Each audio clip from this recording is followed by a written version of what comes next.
On a cold night in February 1980, New Mexico State Prison stood silent. Tall walls surrounded the building. Guard towers watched over the yard. From the outside, everything looked calm, but inside, control was already slipping away. Too many men were locked inside this prison. Anger had been building for years. Fear lived in every cell, and the people meant to keep order were slowly losing control. By the time the sun rose, this prison would become the site of the bloodiest prison riot in American history. The New Mexico State Prison was overcrowded. Cells built for one man now held 2 or 3. There was little space to move, little space to breathe. Fights broke out often. Guards were few, tired, and poorly trained. Dangerous inmates were mixed with weaker ones. There was no real system to protect anyone. Tension filled the air every day. On the night of February 2nd, 1980, something felt different. Inmates whispered quietly. Eyes followed guards as they walked by. Doors slammed louder than usual.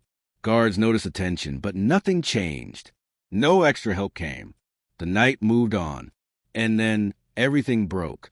Just before midnight, a group of inmates rushed a guard station. It happened fast. A guard was overpowered. Keys fell to the floor. Cell doors began to open. Alarms screamed through the prison. Guards were outnumbered. Some ran. Others hid. Control was gone. With doors open, inmates flooded the halls. Some shouted with excitement. Others looked terrified. Fires were lit. Smoke filled the air. The guards were gone.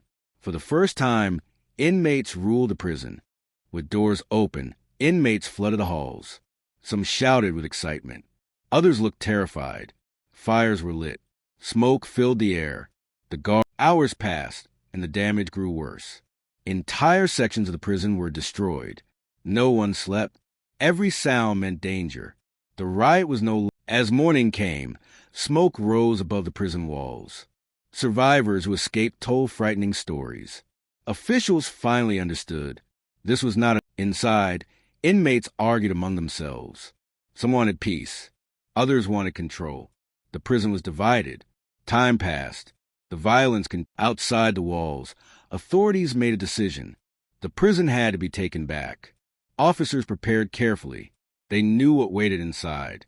Law enforcement moved in slowly. The prison was quiet now. Too quiet. What they found shocked them. When control returned, the truth was clear. 33 inmates were dead. Much of the prison was destroyed. America was stunned. Investigations followed.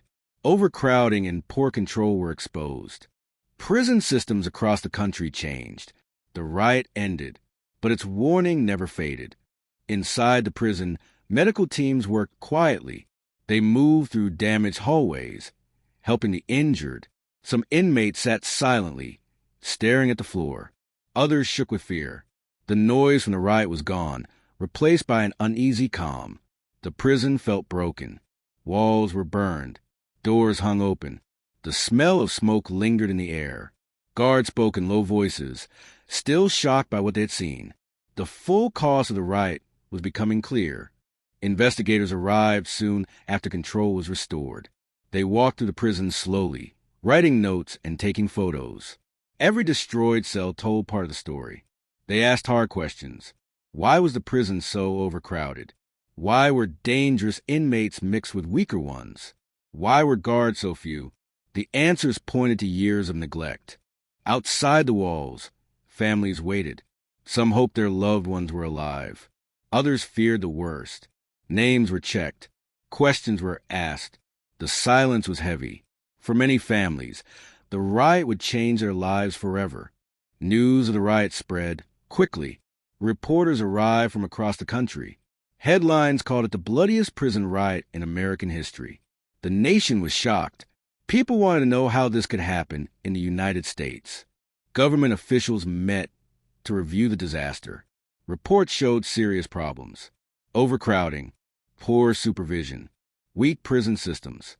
It became clear that this riot was not just a prison failure. It was a system failure. Changes followed. Prisons across the country reviewed their rules. Dangerous inmates were separated from weaker ones. Training improved. supervision increased. The lessons from New Mexico could not be ignored. The costs had been too high. Years passed, but the memory remained. Former inmates and guards spoke about the riot. Many said the same thing. The warning signs were there. No one acted in time. The New Mexico State Prison Riot ended long ago, but its impact still shapes prisons today. It stands as a warning of what happens when systems fail and voices go unheard. Behind strong walls, control can disappear faster than anyone expects.